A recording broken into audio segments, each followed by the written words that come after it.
died on Halloween. Okay, in 1926 from a ruptured appendix. But details of his demise remains mysterious to this day. Okay, so people, he had to have planned this, because who passes away on Halloween? Okay, somebody that obviously wants to be remembered every year on a holiday that's iconic. That's who. And now would be a good time to like the video and to subscribe to my channel. So for over 30 years, Harry Houdini dazzled audiences with his different stunts and superhuman endurance. So what finally put him 6 feet under? The Hungarian-born escape artist jumped off bridges while handcuffed and wearing leg irons. He slithered out of sealed milk cans filled with water, and he devised a Chinese water torture cell in which he submerged and suspended upside down by his ankles. None of those did he. I guess he was able to get out and survive. So Houdini's heart-pounding getaways usually involve a healthy dose of trickery, and but they were also genuine risk. In 1915, Houdini nearly suffocated during a stunt in which he was shackled and buried under 6 feet of dirt. Houdini had made a career out of surviving the impossible, which only made the circumstances of his 1926 death all more mysterious. The 52-year-old performed before a packed audience in Detroit on October 24th, but was rushed to the hospital afterwards with an apparent case of appendicitis. He died just a week later on Halloween, leaving his legions of admirers bewildered. Okay, so an obituary in the New York Times expressed shock at the passing of the man who so often had seemed to thousands to be cheating the very jaws of death. And I want to talk about something else. So I've been to Detroit, and I don't remember anybody talking about Houdini there. And I think they should have had some of his cool, iconic stuff there. But I did see they had Houdini stuff in Las Vegas when I was in Vegas. So, I don't know why they don't have it set up in Detroit. So Houdini's final performance. The strange series of events that led to Houdini's demise had kicked off several weeks earlier on October 11th. 1926, while being shackled into his Chinese water torture cell during a performance in Albany, New York. So it says he was struck on the leg by a piece of faulty equipment. He hobbled his way through the rest of the show, but was later found to have sustained a fractured left ankle. Against doctors' orders, Houdini continued his torture and traveled to Montreal, where he gave a lecture at McGill University. Just a few days later, on October 22nd, he invited some McGill students to visit him in his dressing room at the Princess Theater. The magician's sore ankle was still bothering him, so he plopped down on a couch while the group chatted. At some point, a student named J. Gordon Whitehead arrived and asked Houdini if it was true that he could resist hard punches to his abdomen, a claim that the magician had supposedly made in public. According to witness Sam Smits, when Houdini said the rumors were true, Whitehead abruptly delivered 4 to 5 terribly, forcibly deliberate, well-directed blows to his stomach. Houdini was still reclined on the couch and had no time to prepare for the punches, which appeared to leave him in considerable pain. And now would be a good time to like the video and to subscribe to my channel. Do you like this new series? This is the Death series, and there will be more series to come and more episodes from the Death series as well. And do you like my prison series? And if you haven't checked out my prison series I created just for you, you can go ahead and check out my playlist. And there's also a love spell series that I think you will enjoy too checking out. Okay, so Houdini brushed off the incident at the time, but that same evening he began to complain of discomfort and stomach cramps. His condition only worsened the next day when he boarded an overnight train to Detroit for a new run of performances. The magician developed severe abdominal pain, cold sweats, and fatigue, and his temperature rose to 104 degrees. A doctor suspected appendicitis and instructed Houdini to go to a hospital, but the performer insisted on taking the stage for his opening night show at Garrick Theater.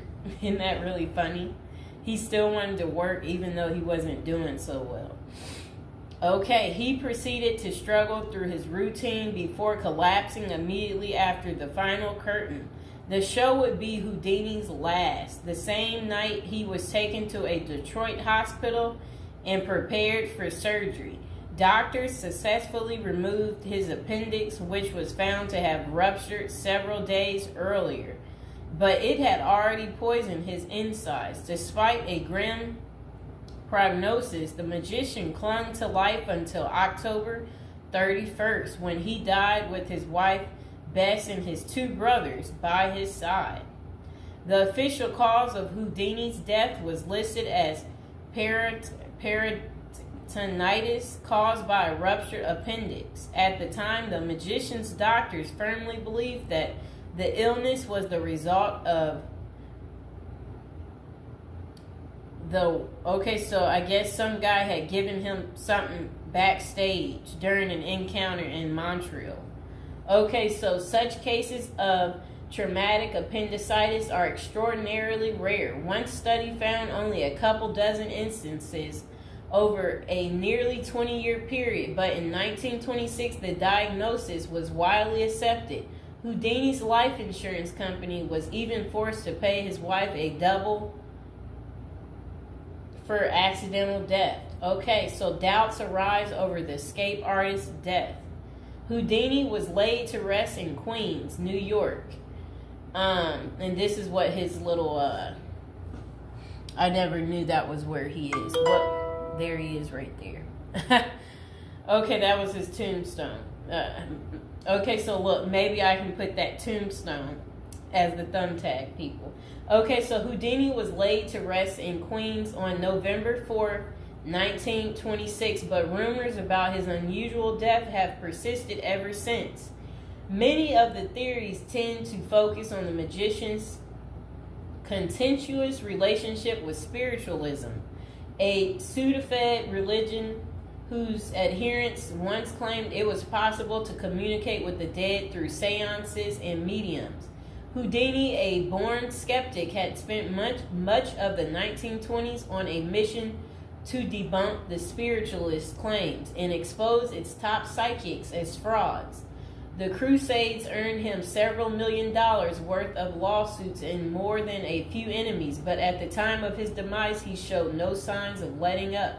Just a few months earlier, he had testified in front of Congress in support of a bill to outlaw fortune-telling in Washington, D.C.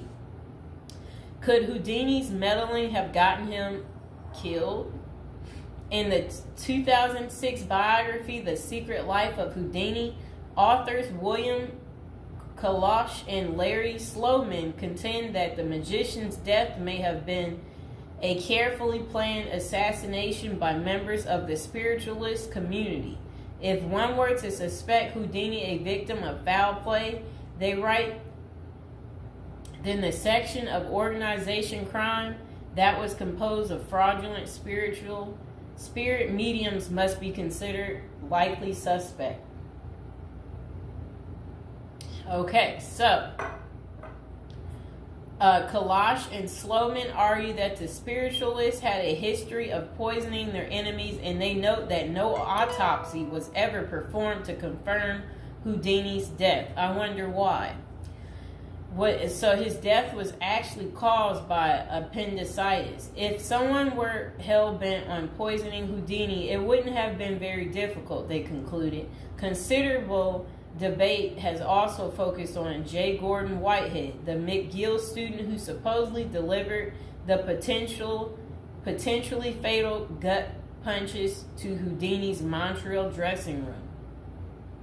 In the 2005 book, the man who killed Houdini, author Don Bell, floated a theory that Whitehead may have been in league with the spiritualists, some of who had previously threatened to harm Houdini or have him beaten up. Bell concluded that there was not enough evidence to connect Whitehead to any kind of criminal plot, but others have argued that he was an enemy agent who stalked Houdini during the magician's time in Montreal. Okay, so was Houdini murdered? The true cause of Houdini's demise may never be known for sure, but the majority of scholars tend to dismiss the murder theories as mere speculation. For them, the more pressing question is whether Houdini's ruptured appendix had any connection to the stomach blows he received a few days earlier. Don't forget to like the video, and if you're new to the channel, go ahead and hit that subscribe button. So while the evidence shows that such conditions is indeed possible, many consider it more likely that Whitehead's punches simply caused Houdini to ignore an already existing case of appendicitis. By the time the magician finally sought out treatment, the theory goes it was already too late.